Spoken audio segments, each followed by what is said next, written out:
So we're talking about digital game development, video game development, and just to give you a little bit of context, digital game development, people making video games is really emblematic of the kind of contemporary post-industrial work. It's project-based knowledge work.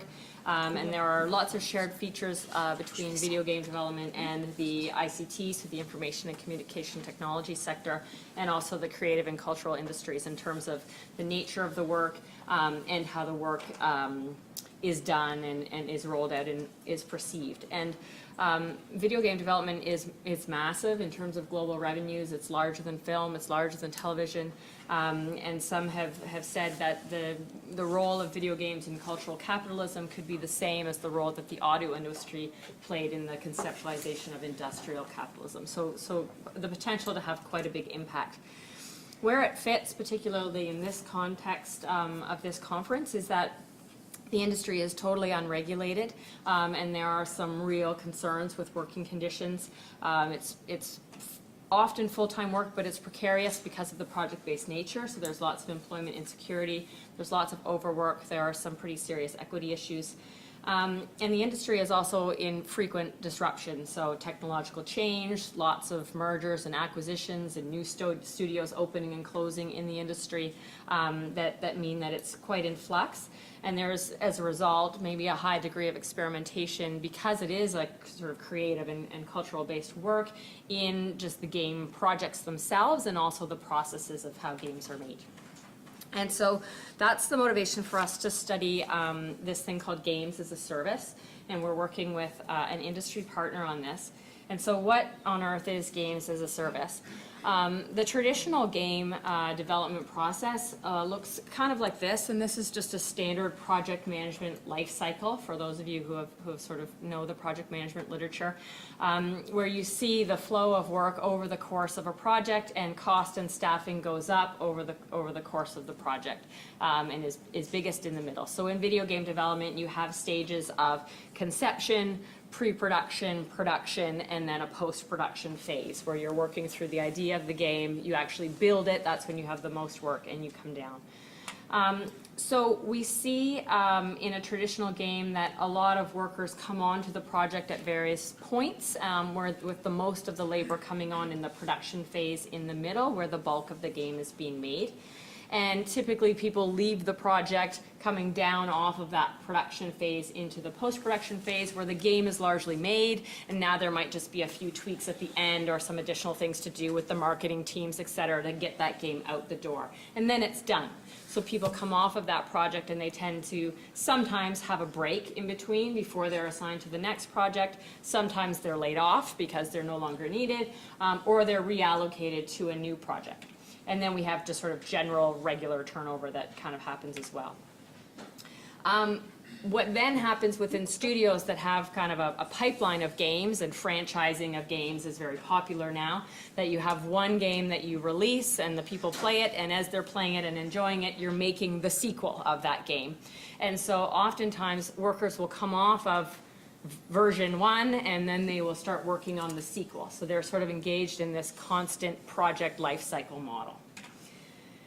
What we see in this new games as a service, or the live model, is that we still have this project-based life cycle in general, where you're getting workers on, especially when you're at the beginning of a new project.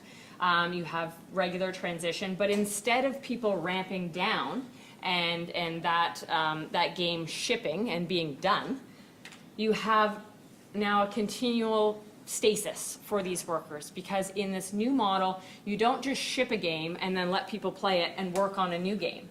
You put it out there, it's live, people are playing it online, maybe they're playing on a subscription basis, they're doing lots of in-game purchases, and they may be playing that game for years now and building up a community of other gamers and players as they do so.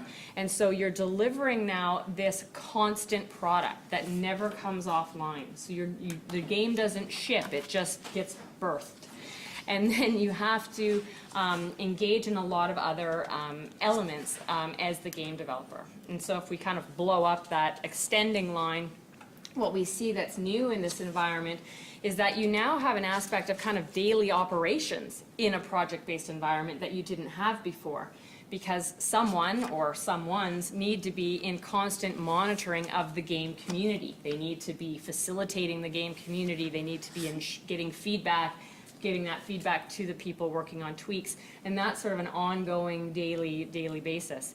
Then you have all these kind of mini projects that are happening within, as say on the red line, you have to fix all the mistakes and bugs, because there are always mistakes and bugs, and so that's happening as you're getting gamer feedback as the game is live, and you're building new little pieces, new level, new armor, new whatever, that is kind of new content that's going along. And all of these things are happening simultaneously while the game stays live. And so it's a much different environment than it was before.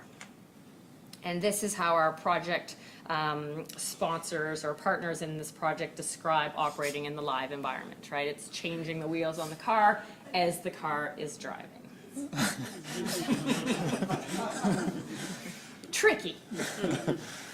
And so what we hear from our partners in this is that really the mindset of game development has to shift quite dramatically. That when you used to have a focus on the product, on shipping that game, really looking at building it up, doing all sorts of good planning and making an amazing game, and then kind of being like, see you later.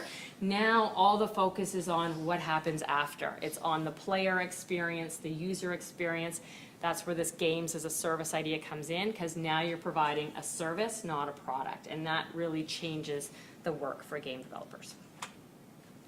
So just very quickly, a little bit of background on why game studios are doing this. Why have they shifted in this model? And it's not a universal shift. Studios are engaging with this new model in various ways.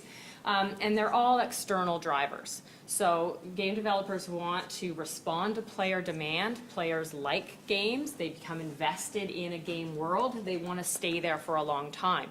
In order to maximize that, you need to now build a model that recruits and maintains players over the long term, doesn't just cut them off after your game is done. And the evidence suggests that that model from a revenue perspective actually makes a whole lot more money than the previous model, because people will do all of these little microtransactions to make their character awesome or make their world amazing, and that adds up to quite a bit of money. The problem is that all of these external drivers have prompted the change, and the game studios are internally not prepared at all for the human resource implications of the change. So our project, therefore, is to collaborate with a major video game studio in Canada who's undergoing this shift to the games as service or live model.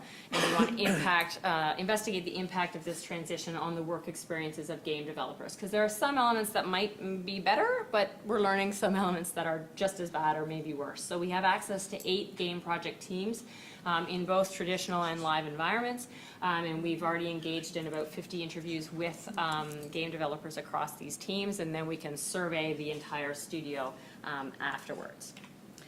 And so our basic research questions are these. So if, how, and when do human resource management issues differ with these teams? Does games as a service improve working conditions, which would be super? More deeply, what impact does this change have on the roles, dynamics, and identities of game developers? If you never sort of ship a game, what does that mean for your work now? And then academically, what changes to project management theory and practice would be required? And Louis is going to talk to you about some of our early findings. Right. Okay. Okay. So so we've been doing this for quite a few months now, where there's a lot of material to unpack right now, and we're in the process of doing that with our partner.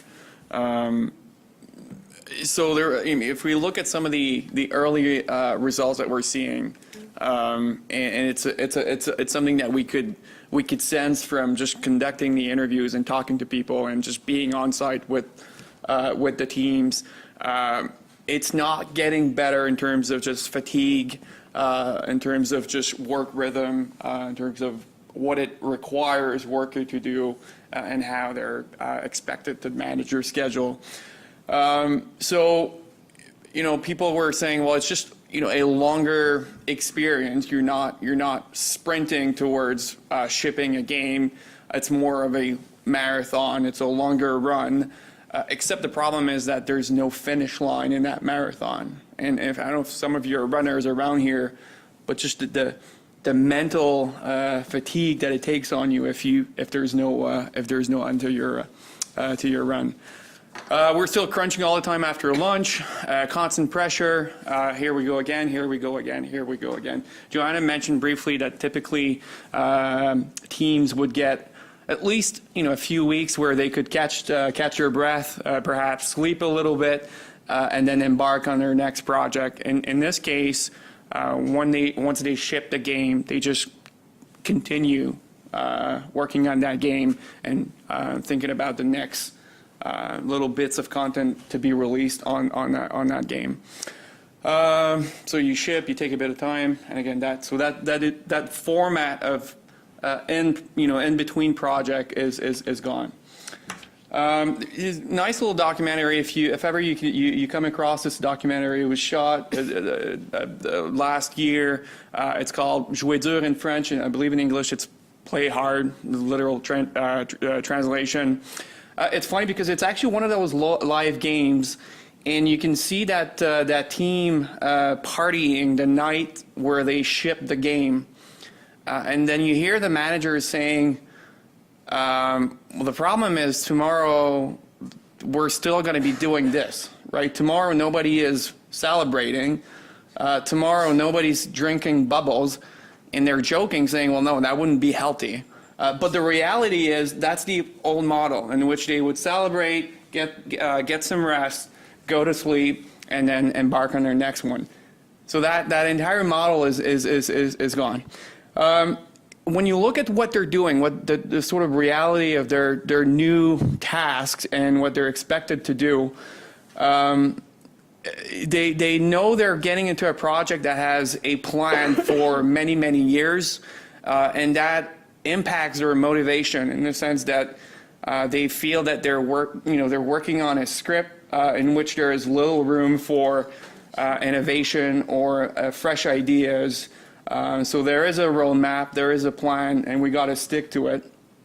And so you're wondering what it's going to be like for your career in terms of challenges, in terms of new opportunities, knowing that it might very well be the last project you'll ever be on. And you have to understand that in this industry, this is very different. This is a very different experience. There's no real end date. There's no completion feeling that comes with traditionally shipping games. I want to just point this out. I mean, this is typically, some of you are probably familiar with this graph, but just knowing that towards the end of a project, when you're about to ship or when you ship the project, there's very little wiggle room for, changing anything. Most of the project is stable at that point. So there is this real question and fear about staying in that stage where the project just keeps on living, and in which teams have invested too much to really change anything about it. Skills and abilities, it's a different reality in some part, because now you have to deal with your players, which is something that developers didn't have to do before.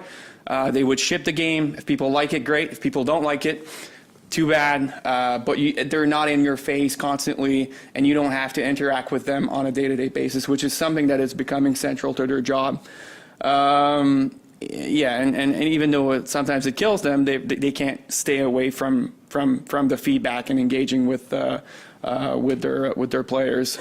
And just that last bit on identity and trajectories, wondering again what it means for their career, and also just within the teams how influences and power is shifting towards new positions that are becoming more central in this new live environment. So I want to be mindful of the time. So just early results. Again, we embarked on this project thinking, hey, this game as a service will probably be a good thing for just the rhythm of production and might be a solution to the crunch problem, which is that very, very intense period that comes near the shipping date. Knowing that, well, we don't have to put everything in the game at once because we have more time, and we don't have to crunch as much because we're going to be here for a long time anyways. So we were quite excited about it, at least from, from a worker's perspective. We're actually finding quite the opposite. It is actually just as demanding, and even in some cases more demanding. Again, just from a motivation theory standpoint, or job content standpoint, less autonomy.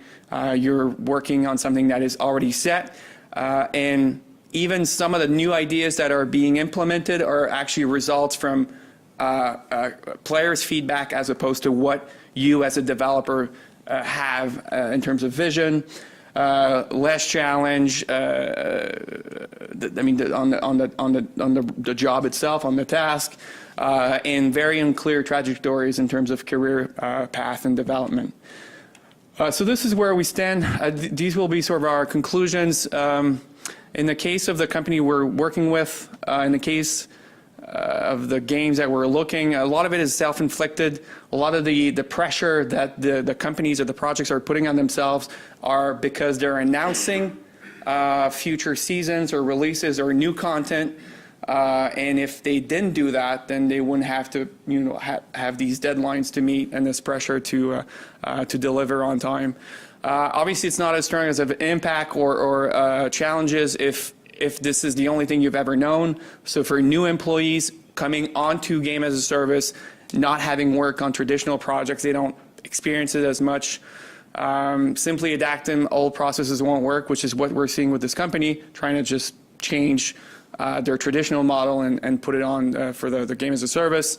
And so it's not just a mindset shift as it was presented to us, but more of a cultural shift and a structural change for the organization as well. Some solutions that we have, obviously, rotation, redundancies. I mean, we could talk about this.